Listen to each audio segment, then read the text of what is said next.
Hi everyone, welcome and welcome back to 6th day of Rawe. So Uttarakhand में आज हो गया हमारा फाइनली छठा दिन एंड हम जा रहे हैं क्लास के लिए। अभी हो रहे हैं 10:15 और मैं बिल्कुल रेडी होके पहुंच रही हूँ अपने क्लास के लिए।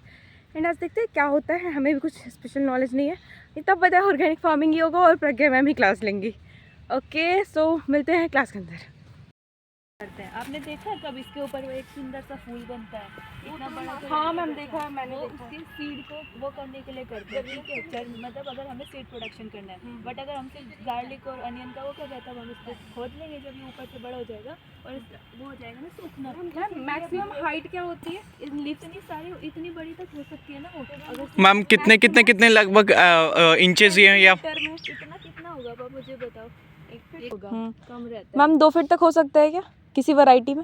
ऐसा कोई हाइब्रिड आया है वो तो पता नहीं, बट मैंने जितना देखा मैंने इतना ही देखा है। 2 फीट मैम यहाँ पे कोई ब्रीड है, मतलब कोई वैरायटी है या नहीं है? 2 फीट तक तो और मैम एक चीज पूछनी थी, मतलब ऐसा अभी कुछ। जो एक सर आते हैं ना, उनके घर पे है इतने बड़े बड़े पत्ते हैं लहसुन प्याज के ना। हाँ, वो हाँ। भी तो 2 फीट तक नहीं जाएंगे। वो भी नहीं जाएंगे 2 फीट तो तक। मैम इसमें जो हम पिंचिंग इसकी करते हैं वो उसका मेजर रीजन क्या होता है? देखो जैसे हम इसमें करते हैं, या जैसे आलू की बात करो, उसमें हम लोग करते हैं ना, ऊपर से उसको हटा देते हैं। हाँ, हाँ। ताकि उसमें आलू के लिए भी करते हैं, और इसका तो ऐसा कोई खास रीजन है ही नहीं पिंचिंग करने का। सीड प्रोडक्शन के लिए कर रहे हैं तब 2-3 साल तक उसको रखते हैं। तो मैम ऐसा है कि अगर इसको हम पिंच करके हटा दे रहे हैं तो इसमें फिर से लीफ ग्रो करेंगे या नहीं करेंगे? करेंगे जैसे वहाँ कुछ लोगों में वैरायटीज में होता है ना कि पिंचिंग की जाती है ताकि और ज्यादा ग्रोथ बढ़े। ये चीज भी तो होता है ना मैम। आ जाएंगे। अभी देखो ना, जैसे लीफ लेस वैरायटी भी तो आती है मटर की। जिसमें लीफ नहीं है उसमें भी तो प्रोडक्शन हो रहा है ना। हाँ।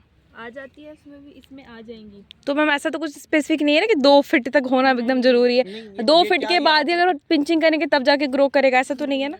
कि अगर हम लोग पहले पिंचिंग कर देंगे तो ग्रो नहीं होगी लीव्स, ऐसा नहीं हो सकता। ऐसा कुछ हो तो बता दो, क्योंकि हमने एग्रोनॉमी एक्सपर्ट तो अभी आप ही दिख रहे हो यहाँ पे, और कोई दिख नहीं रहा है जिससे पूछ सके। वाली बात तो नहीं। नो मैम, अगर आप इसे पीएचडी करें तो आपको इन्फॉर्मेशन है तब तो कर रहे हो। ऐसा थोड़ी ना कि कोई भी बोल देगा। हम गलत हो सकते एक बार के लिए, आप थोड़ी रहोगे। डिस्कशन के बाद गाइस हम पहुंच गए अपने क्लास में, जहाँ पे हमें कुछ और भी ऑर्गेनिक फार्मिंग में पढ़ना था, जैसे कि नेटिव कंपोस्ट कैसे बनाते हैं। एंड इसके बाद से हमें करना था अपना प्रैक्टिकल, जिसके लिए हम पहुंच गए अपनी डेस्टिनेशन पे। सो यहाँ पे काफ़ी सारे प्रोसीजर्स बाकी थे हमारे, सच एज़ कोल्ड कंपोस्ट का भी हमने कल आधे पर से छोड़ा था, वो कंप्लीट करना था। उसके बाद जो स्लरी है उसकी टर्निंग करनी थी, और भी बहुत सारे कंपोस्ट रेडी हो चुके थे जिसे हमें चेक करना था, सच एज हमारा वेस्ट डिकम्पोजर कल्चर उसे भी चेक करना था। तो वो सारी चीज़ें हमने की। एंड यहाँ पे आप देख सकते हो जो हमारा कोल्ड कंपोस्ट था उसके लिए हम यहाँ डंग कलेक्ट कर रहे थे, जिसे कि उठा करके हमने जो हमारा कंपोस्ट का पिट था कोल्ड कंपोस्ट का वहाँ तक डाला। कम से कम आई थिंक वो 3 फीट का था, इसलिए उसमें 3 या 4 कैन आज भी डालने पड़े और कल भी डाले थे इतने। एंड उसके अंदर ब्राउन और ग्रीन मैटर तो पहले से डाल ही रखा था। तो ये प्रोसेस करने में काफ़ी ज़्यादा हम थक गए थे, एंड बहुत सारा मतलब टाइम टेकिंग प्रोसेस था। उसके बाद उसके अंदर काफ़ी सारा हमने वाटर इरीगेट किया उसे, ताकि उसमें मॉइस्चर जो है बना रहे। सो अब इसमें हम डालेंगे वेस्ट डिकम्पोजर, जिसके बाद से इसका जो है डिकम्पोजिशन स्टार्ट हो जाएगा।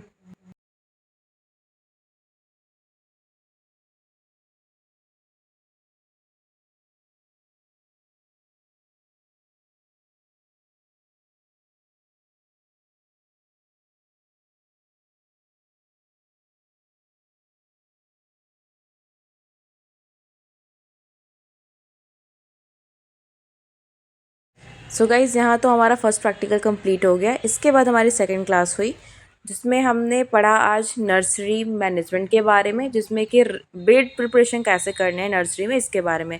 तो रेस्ड बेड, संकेन बेड, इन सारी चीज़ों के बारे में पढ़ा हमने। सो क्लास होने के बाद में हम पहुँच गए अपना फील्ड पे, अपने डेस्टिनेशन पे, जहाँ हमें बेड प्रिपेयर करना था। तो ये वही प्लेस थी जहाँ पे हमें अपना बेड प्रिपेयर करना था।